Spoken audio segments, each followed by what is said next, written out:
Welcome back, Kings Welcome fans. back, Kings fans. Welcome to Bailey's movie night. We just finished watching Miracle. How you doing there, Bailey? How you doing there, Bailey? Joining us, Patrick O'Brien Demsey. O'Brien Dempsey plays Mike in Miracle. How you doing tonight, Patrick? Hey guys, thanks for having me. And a name near and dear to Bill Ranford, goalie coach for your LA Kings, who played Jim Craig during game action. How are you tonight, Bill?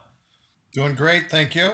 But we want to get into as many stories as you guys are willing to give us about the filming of the movie. But before we do that, Patrick, I have to ask, I was reading an interview that you gave about this film where you mentioned that you were planning on becoming a professional yacht captain before the filming of this movie. How does one become a professional yacht captain?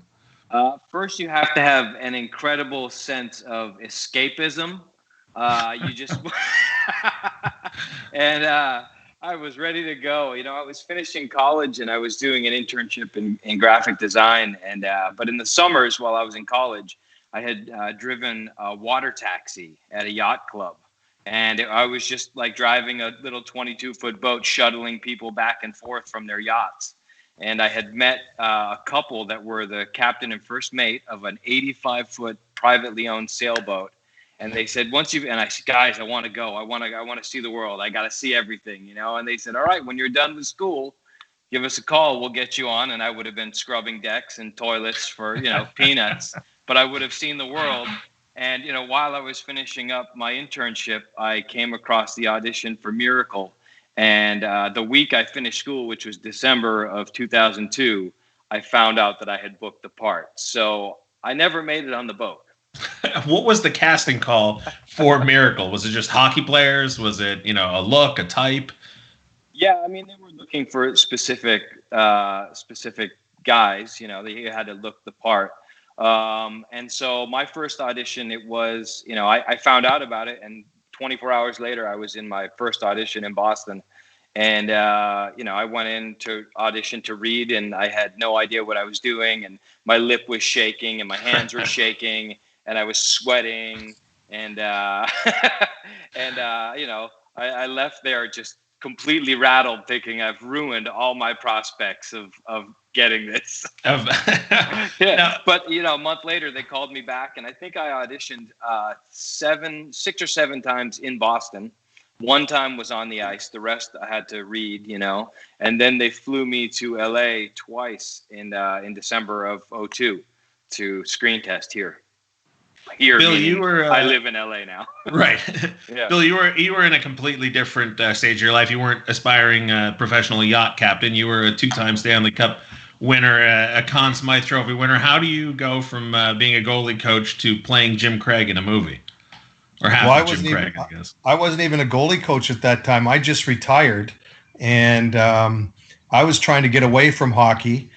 But the guys that I was the Canuck alumni guys that were part of the movie basically gave me a call and said, hey, they're shooting the movie Miracle in Vancouver. Would you be interested in doing it? And I said, well, it depends what the commitment is. Obviously, I just retired. The last thing I wanted to be doing was being away from the family again. And originally they talked about shooting the movie in Vancouver and then going up to Prince George. And that wasn't really something that I wanted to do. So I politely bowed out. And then it wasn't till they got to actually shooting the Jim Craig parts months later that I got the call again to get back involved in the movie. So you were the Tim Holler who came in and joined the family late. I joined very late. It was really interesting because I got the opportunity to meet a lot of the guys when they were kind of not quite in their peak shape. Due to the great food that is available on the movie set. So it was actually pretty hilarious because I came on board so late and so I'm seeing a lot of these guys for the first time and then I'm hearing about the drastic weight changes in some of these guys that weren't very active in the movie, that they'd gained 10, 15, 20 pounds from start to finish. So I got a good chuckle out of that. We've heard a ton about how the cast came together like a proper team. Different guys had different roles. Patrick, who was the captain of the team of actors? I was, which is kind of weird. It just sort of happened that way. I guess, when we had our big casting call, in LA. They brought a bunch of hockey players in, and they had a bunch of actors that could play hockey, and we all came together for a weekend. And I think it was really, we all got here, and it was kind of chaos. There was people everywhere. So I just grabbed a roll of tape. I started writing names, sticking it on people, so everybody knew everybody else's name. And the director was like, I pretty much knew at that moment that like you just came in and kind of took charge of the situation that was pretty chaotic. And he was like, I kind of knew that that's what I needed. Bill, did it feel like a hockey team? Well, it certainly did, just because of the way it was set up. The ironic thing was, because the guys that I knew, guys that had played junior hockey, a little bit of pro, and then obviously Canuck alumni that were involved in shooting the movie, even though I was playing for Team USA, I was actually in the room with the Russians. So that was the irony behind the whole thing, that I was in their room. So I didn't have, because I wasn't an actor, I didn't have any lines or anything like that. So I was kind of kept apart from a lot of the guys for Team USA until we got on the ice, or when we met at the food truck. That was kind of a common ground. We started every morning. We're up early, and breakfast was pretty darn good at the food truck every morning. So craft services treated everybody quite well. So that's how I got to know the guys, just by meeting up in the morning with them. And then as the weeks went on, obviously I gained more of a relationship with the guys, and we went out the odd night together and had some fun. So we grew as a team. So it was a pretty awesome experience. We've got a question from the chat room. We'll start with Bill, and then we'll get to Patrick. Bill, the Stewart family wants to know, what was the hardest part of filming for you, and what was your favorite part? Oh boy, the hardest part was, I was probably 34, 35 at that time, so not old by any means, but I was wearing the old equipment, and that was the old horsehair, and the pads were heavy. So if we shot something early, the pads were wet, and then we could sit around for 5 or 6 hours, and then all of a sudden director comes in and like, let's go shoot. And to just get up and go after sitting for 4 or 5 hours sometimes is a little tough. So that, for me, that was the toughest part. The most fun, oh boy, that's a tough one. I think when we got to the point where we realized that some of the scenes, and I think this is the input that I had in the movie, was they talked about choreographing some of the scenes, and my input on it was, give us an idea what you want to have happen in the scene, and then let us make it happen. Because early on, there's a scene that they wanted me to make a glove save, and they were trying to just mock it up. And I said, how about this? If I know the guy is going to shoot to my glove, I can sell it. If he doesn't shoot to the glove and he shoots blocker side, it's going to look stupid. But that's how I think the movie really changed and became very realistic when it got to some of the goalie Jim Craig stuff. Was I said, let me do what I can do by selling it, as long as we know what's going to happen. And I think that really changed the way the movie became very, very realistic and very game-like. Patrick, how about you? Let's open it up to not just on the ice stuff. What was the most difficult? Your first gig, you said. Yeah, it was my first gig. The most difficult, really, I think, was the most stress that I felt was probably trying to score the goal. There was a lot of really, really great hockey players around, and I can't say that I was one of them, which was perfect for the character. Right. But with hands like these and a wooden stick, it just, those things weren't all on my side. So I did have quite a bit of stress doing that. Really, the most fun, I don't know, as a hockey player, the most fun you have really is in the locker room hanging out with the guys. And I got to spend 5 months in the locker room with a bunch of guys that I liked a lot. It was just, every day was it was pure gold for us. Another question from the fans, Patrick. A fan wants to know, how many of the actors had previous hockey playing experience? I know you played in college, right? Yeah, I played. I rode the bench in Division III. So that's playing. I was a good locker room guy, All the guys had hockey playing experience, with except Eddie Cahill wasn't a hockey player. Yeah. I mean, he had picked it up a little bit and done some skating, but a couple of the guys that skated out were goalies growing up. The guy who played Ralph Cox, Kenny Mitchell, he was a goalie. Nathan West, who played McClanahan, he was a goalie as well growing up. But all of us had played at some level or another. Another question from the fans. Traveling Queen Irene wants to know, Bill, did you have any interaction with Jim Craig, or were you just going by video? No, everything was by video. The ironic thing was both Jim and I were drafted by the Boston Bruins. So Jim was just a little bit before my time, which was kind of the irony of the whole movie was the fact that I was probably 3 or 4 years later with the Bruins, and then went on to play for them for off and on for 3 or 4 different years. But I never did see Jim throughout the movie. Like I said, I came on for the last 6 to 8 weeks, and it was crunch time. We were shooting around the clock and just trying to get as many of the Jim Craig scenes in as we could. Did the Atlanta Flames try to sign you, or had they moved to Calgary by the time you started? They were probably in Calgary by that point. All right. I've got a real quick question. For sure they were, because I was sent to the minors my first year, and we were sharing it with Calgary. Oh, Boston and Calgary shared the minor league team, so for sure it was Calgary by that point. You said that you did a mixture of scripted scenes, right, where you're trying to make specific things happen, but also played a pickup game. Was it difficult for you? Were there ever moments where you had to be worse than you were, where you had to ignore your reflexes and let a puck past you? That's not in my DNA. Not even for a movie.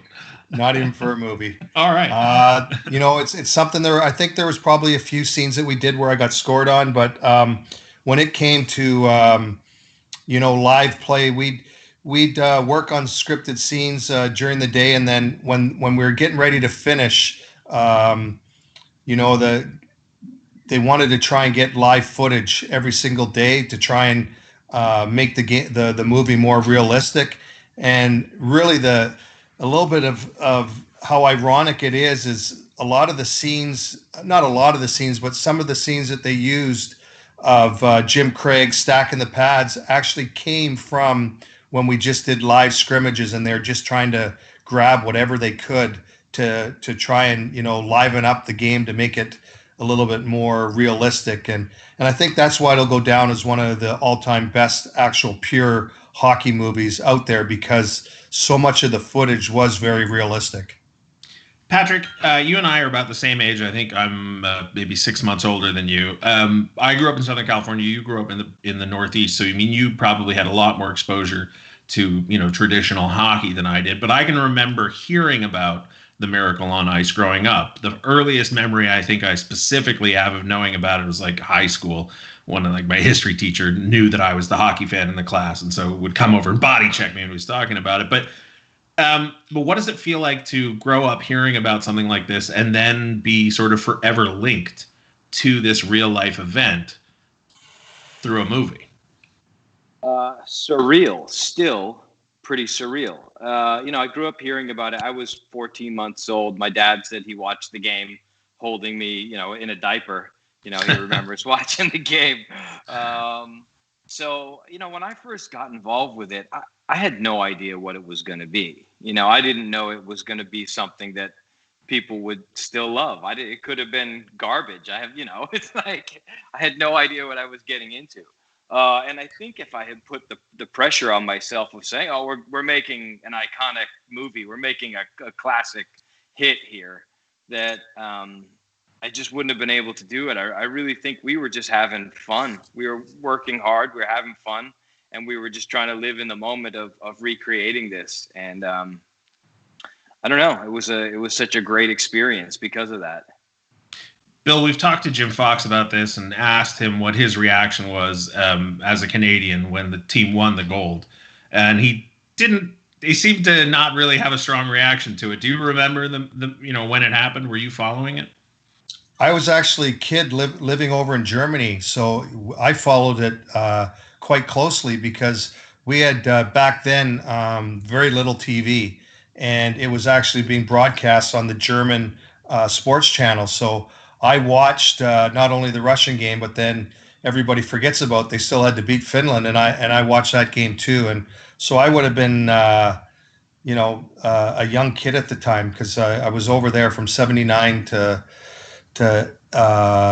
74 to 79 when I was over there. So it's at the tail end there, and for me it was just amazing to watch. I didn't really understand the difference between Canada and US at that time. I didn't really understand the significance of it, especially when you're a military brat and you're seeing different countries all the time on the base. It wasn't that significant for me. I was just amazed by the whole story.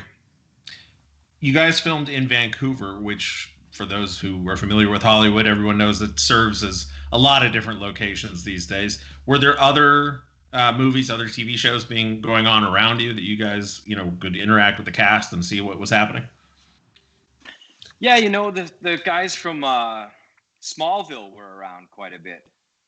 Michael Rosenbaum, he's a hockey guy too. Yeah, and I play with him once in a while out here, and that's the first time I met him. We were shooting up there.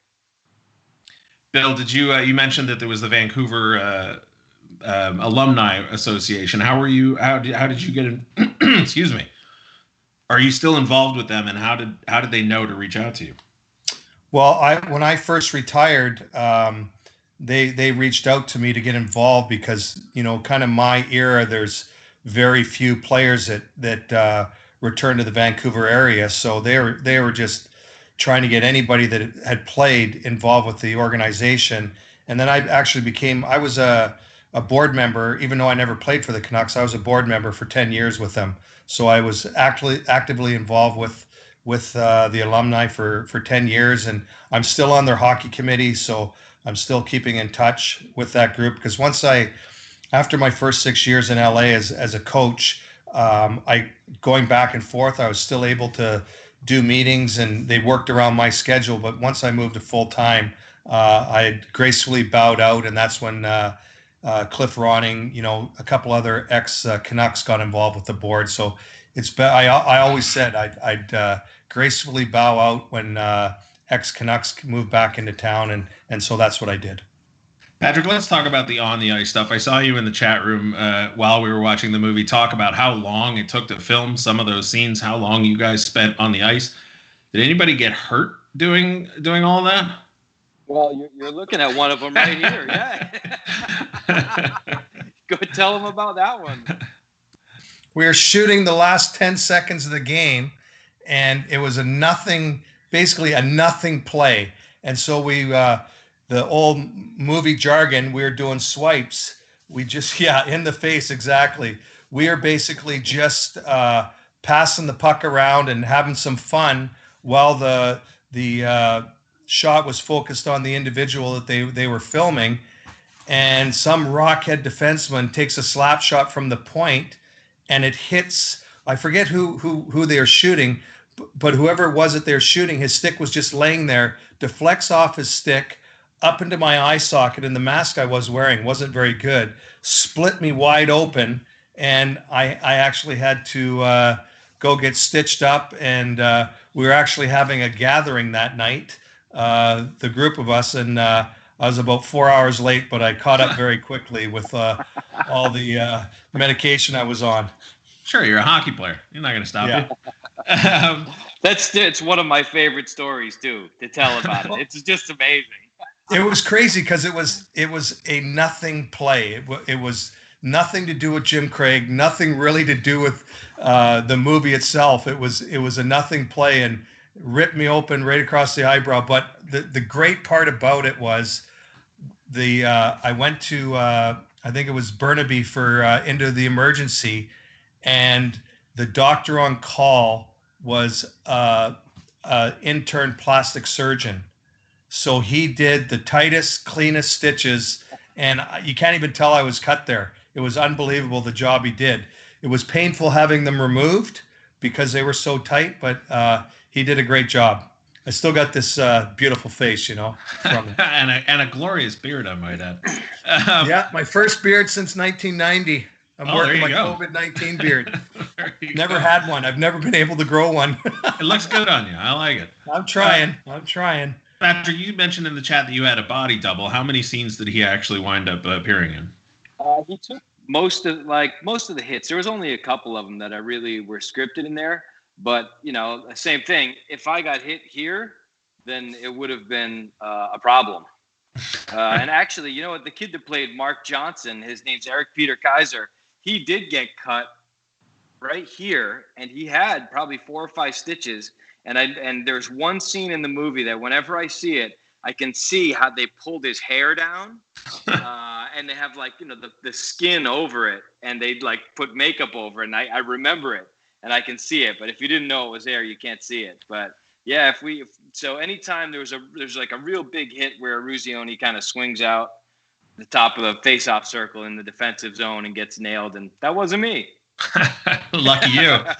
Bill, I meant to ask when you mentioned the cut. Obviously, super convenient that Jim Craig wore that full goalie mask, right, that covers your face. When you played, you wore the modern style that has the cutout. Had you ever played with a goalie mask like that before?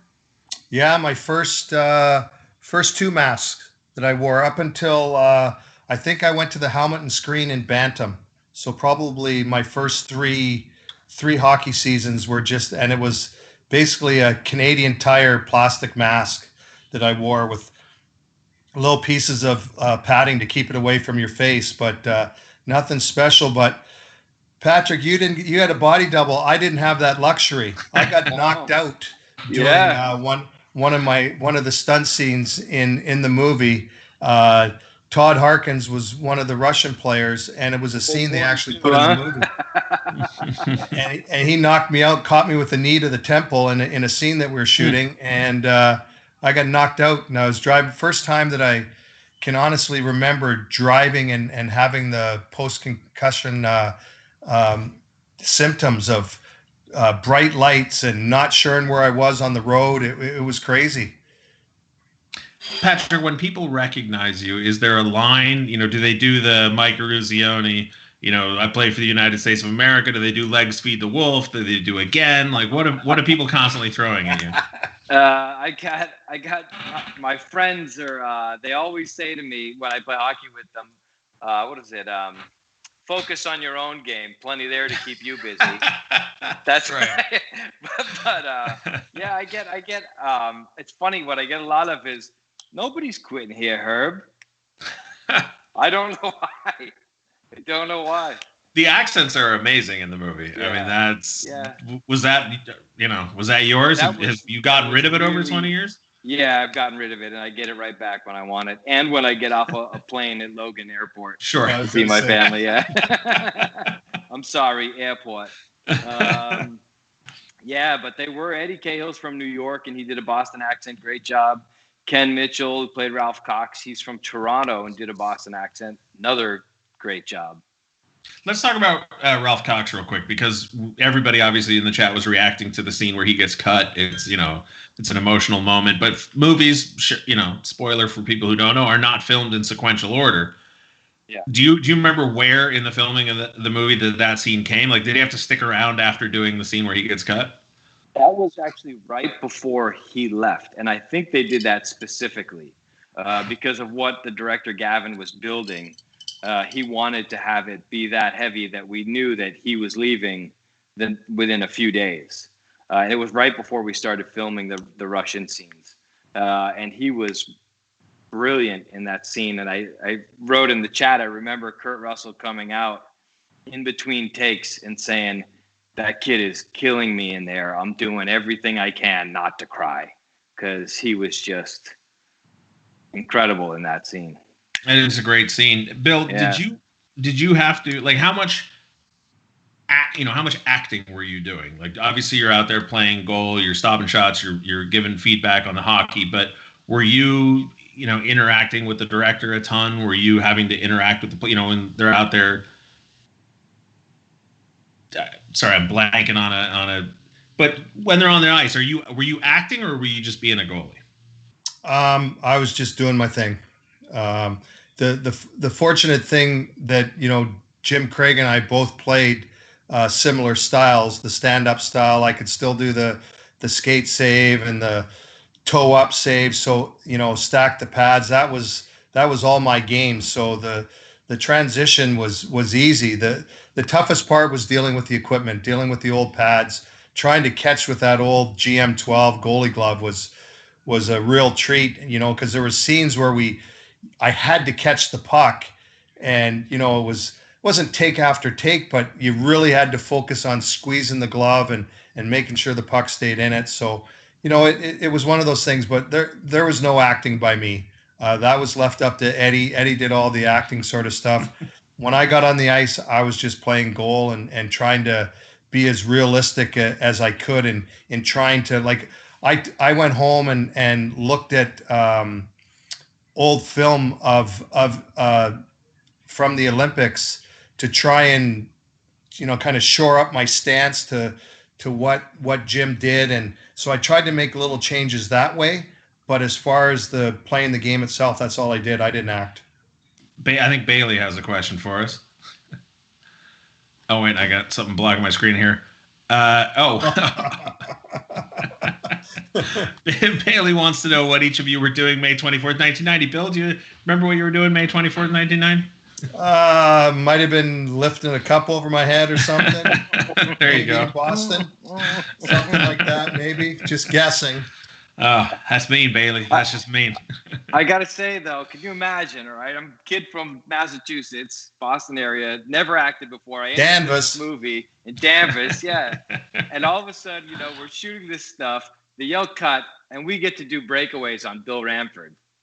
Unbelievable, right? How much fun is that? So they actually put a bounty on my head to score on me, and I finally said to Gavin at a certain point, I said, okay, I love the competitive spirit of it, of putting a bounty on who scores on me first, but how about a little bit of money coming my way if I go X amount of days with not giving up a goal? So we end up going, I think, 7 or 8, maybe 9 days without getting scored on. So finally Gavin paid me, and that's where I went out and bought beers for the guys on the Team USA team, because they did a great job defending and we didn't get scored on. I think it was 7 or 8 days that we went before finally the Russians scored on me. How much? I think it was $1,500 or $1,800 it was up to by the time. Wow. Yeah. Bailey's got the right reaction there. So Patrick, Bill mentioned that he tried to model himself a little bit after Jim Craig as much as he could anyway. Hannah Davey wants to know, how do you prepare for playing someone like Mike Ruzioni? Did you interview him? Did you get to know him? So, yeah, I got to hang out with him a little bit because we're only, as I think Bailey did the research in the chat, and it's 19.2 miles away. Is that what it was? Every time I've been interviewed about it, I said, we're like 15 miles or so apart. So thank you, Bailey. So when I found out I got it, he was helping to coach. I can't read the sign. What's it say? 19.2 down Highway 1. 19.2. up Highway 1. So he was teaching, he was coaching, helping to coach his kids' team in Winthrop, Mass.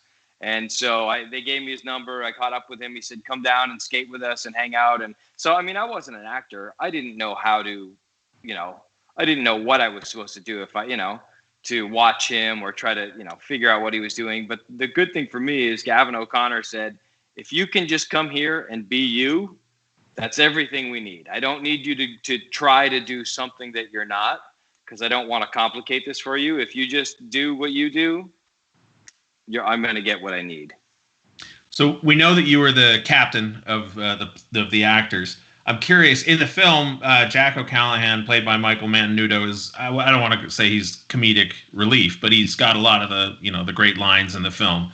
Was there an actor on the team who was the funny one? Was there a serious one? Did roles start developing? Yeah, I mean, as any group of any team, my buddy Sam Scarina, who played Steve Janicek, is pure comedy. Look at Billy By far. He's pure gold, right? It's still one of my closest friends. I see him, I haven't seen him in a month because of all this, but I FaceTimed with him the other night, and he's just pure gold, yeah. And Mike Mantenuto is hilarious. In the auditions in LA, he got in a fight and kicked the stuffing out of some guy. It was unbelievable. Somebody else trying out for the movie? Yeah, trying out for the movie. He dropped the gloves and just unloaded. And this kid was much bigger than he was. Mike was a madman. That's great. Yeah. You mentioned in the chat room that some of the players for Team Russia and the other teams were former NHL players or former AHL players or Div 1 college players. Bill, did you know any of the guys that were skating out in the jerseys for the other countries? Yeah, I knew, because it's so long ago, I can't remember half the guys, but yeah, like Ryan Walters was kind of the liaison for us, and he was the one that lined up a lot of the players. But Todd Harkins was kind of our lead guy from our group through Ryan. Gary Nyland was there, Randy Heath. Oh, off the top of my head, I can't think of some of the other guys, but there was a good handful of guys that did a lot of the grunt work and Brett Harkin's brother, yes, correct. And so I don't know if they got enough credit for how well they made the movie go, because they were a big part, the especially the Russian team, because they pushed the Team USA players to be better every single day, and the competitive spirit that was brought out, because once the puck is dropped, we're all competitive. That's why we're hockey players, and I think they really pushed the movie to another level by how competitive they were. I mean, Patrick can probably comment on that, because that's how I felt coming in late. Yeah, I mean, like I said, I was one of in the lower tier of, talent-wise, hockey-wise. And so I was constantly chasing these guys, which, which worked for the film. We've talked a lot about the different Hollywood stuff, but another sort of trick is if you've got one actor that's a lot shorter or a lot taller than another, they'll bring out like a little apple box. Even, Fox Sports West Alex Curry occasionally has to stand on a box to interview some of the players. Patrick, you mentioned you're 5'11". Ruzioni was, I think you said 5'10". Were there any moments, or Jim Fox Bailey, were there any moments behind the scenes where it looked like someone was on the ice, but they were actually, on a riser or something like that to accommodate different heights? I don't know. I don't think so. Yeah. All right. Not that I can remember. No. So we know what Bill was doing after his career wrapped up, but Patrick, you mentioned a degree in graphic design. So what are you up to these days? Well, I still act when it comes up, and I do a lot of sculptures for film and TV. So, like, I don't know, anything big that it's mostly made out of foam, whatever they need. Like try to explain it. The Super Bowl this year, there was a Walmart commercial with all these like movie characters in it, and Flash Gordon comes flying in right on this jet ski thing. I made the jet ski. There you go. Did you ever think when you were planning on being a professional yacht captain that you would wind up making a jet ski for Flash Gordon? Yeah, doing professional arts and crafts? No, I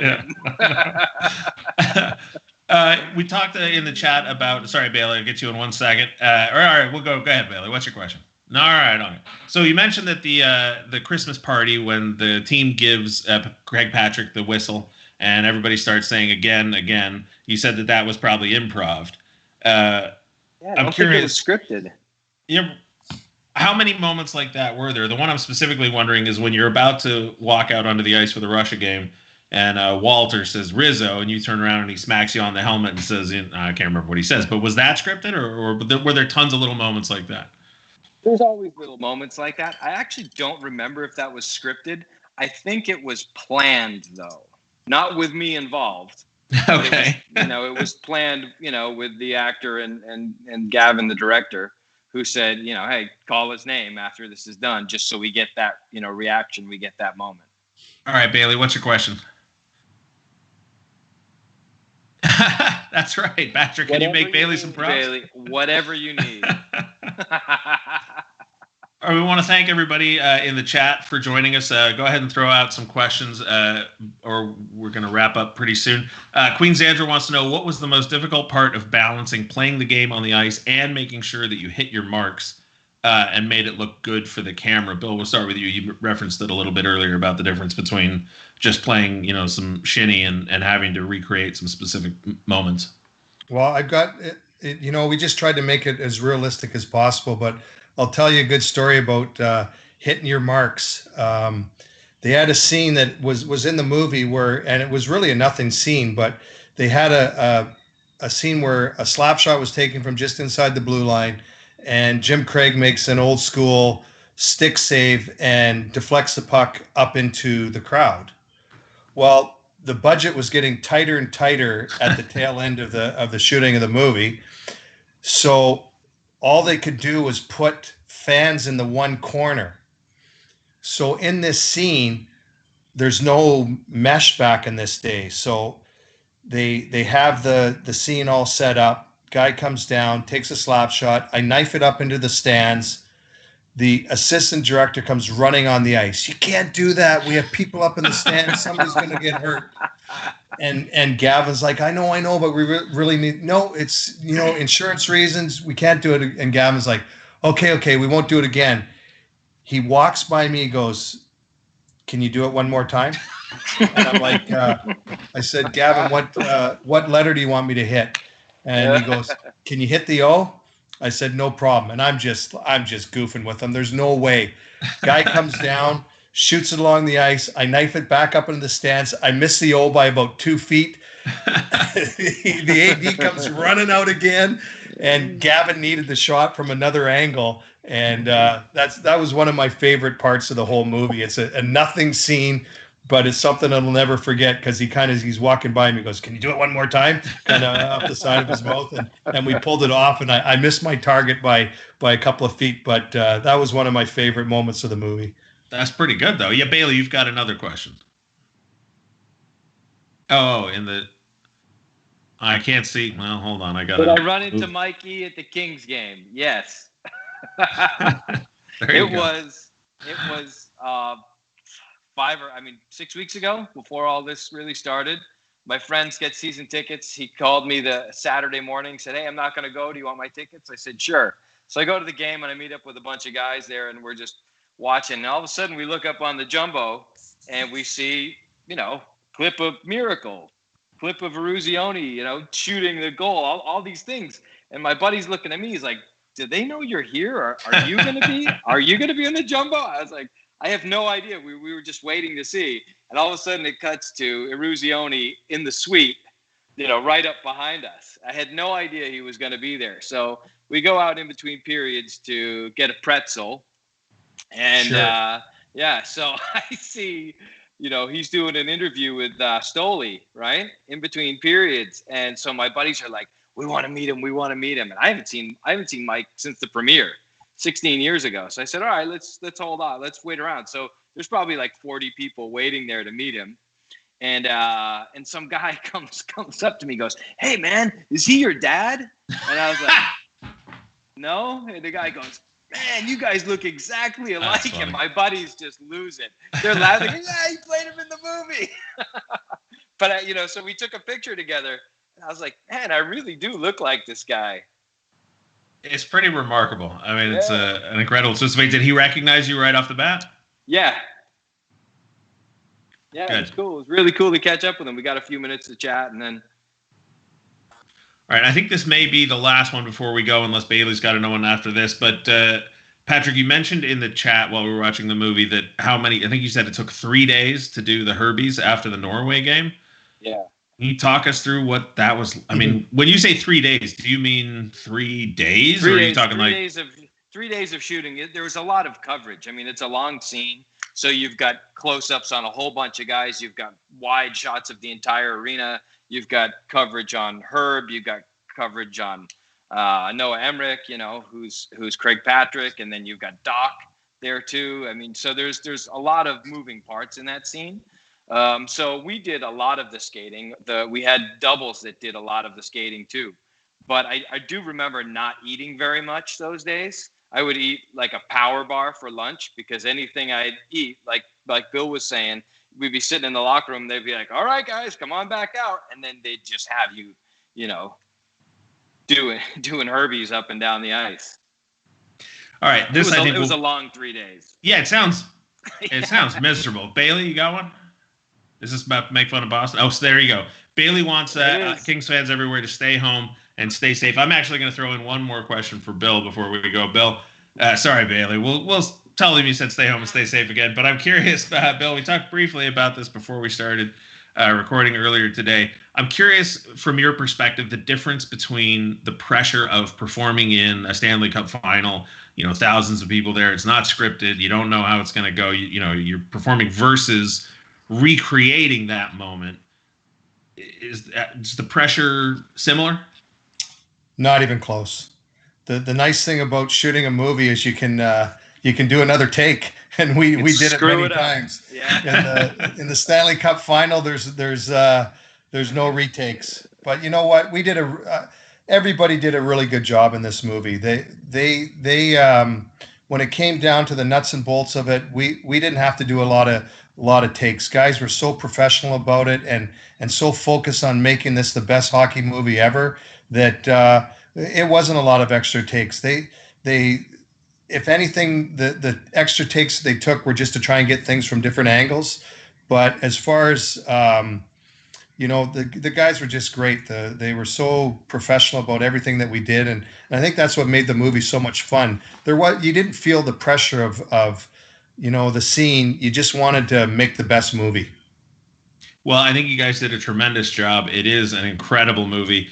Earlier in my life, I would have said nothing could replace Slapshot as the best hockey movie of all time, but I mean, Miracle, as far as I'm concerned, sorry, Bailey, Miracle's a tremendous movie. I forgot how good it was, but watching it again was a real treat. And Patrick, as far as I'm concerned, you are Mike Ruzioni for me moving forward. So, Bill, Patrick, thanks very much for joining us tonight.